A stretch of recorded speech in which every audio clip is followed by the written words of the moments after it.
प्रदेश के 7वें अंक में आपका स्वागत है। आज मैं आपको सुनाने जा रहा हूँ उस समय की दास्तान जब एक शासन से मुक्त होकर मैं दूसरे शासन की गिरफ्त में कैद हो गया था। यह काल था ब्रिटिश शासन के आगमन का, यानी औपनिवेशिक काल। तो आज के अंक में मैं आपको सुनाने जा रहा हूँ औपनिवेशिक काल की कथा। भारत में मुगल शासन के पतन के बाद 18वीं शताब्दी से भारत ब्रिटिश अंग्रेजों यानी ब्रिटिशियन के कब्जे में आ गया था। वहीं 19वीं शताब्दी की शुरुआत तक अंग्रेजों ने वर्तमान उत्तर प्रदेश पर भी अधिकार जमा लिया था। इसके साथ ही लगभग 6 शताब्दी तक रहे मुगल शासन का अंत हो गया और 18वीं शताब्दी के अंतिम तिमाही से 19वीं शताब्दी के मध्य तक यानी 75 वर्षों तक भारत पर अंग्रेजों ने शासन किया।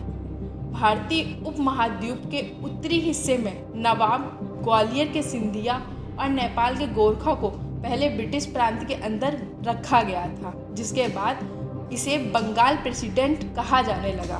वहीं 1856 में कंपनी ने अवध साम्राज्य पर कब्जा कर लिया और 1877 में उत्तर पश्चिम राज्यों के साथ मिला लिया। परिणाम स्वरूप प्रशासनिक इकाई की सीमा लगभग 1950 में बनाए गए उत्तर प्रदेश की राज्य की सीमा की तरह थी। 1902 में इसका नाम आगरा और अवध को संयुक्त प्रांत कर दिया गया।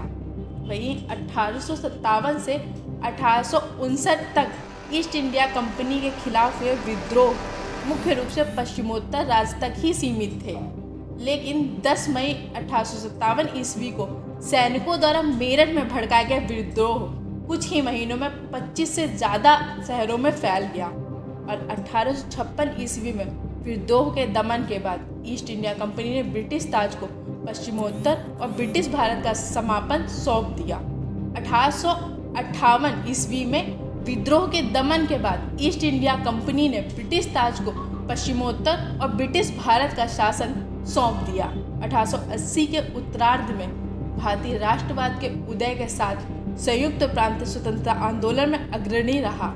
इस आंदोलन ने भारत को मोतीलाल नेहरू, मदन मोहन मालवीय, जवाहरलाल नेहरू और पुरुषोत्तम दास टंडन जैसे राष्ट्रवादी नेता दिए। 1922 में भारत में ब्रिटिश साम्राज्य की नींव हिलाने के लिए किया गया महात्मा गांधी का असहयोग आंदोलन पूरे संयुक्त प्रांत में फैल गया, लेकिन चौरी चौरा गांव यानी प्रांत के पूर्वी भाग में हुई हिंसा के कारण महात्मा गांधी ने अस्थायी तौर पर आंदोलन को रोक दिया। संयुक्त प्रांत में मुस्लिम लीग की राजनीति का भी यह केंद्र रहा। ब्रिटिश काल के दौरान रेलवे, नहरों और प्रांत के भीतर भी संचार के साधनों का व्यापक विकास हुआ।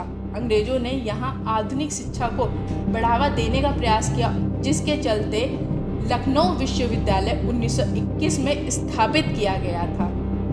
इस कड़ी में आज के लिए इतना ही। कल सुने प्रथम स्वतंत्रता संग्राम की कहानी।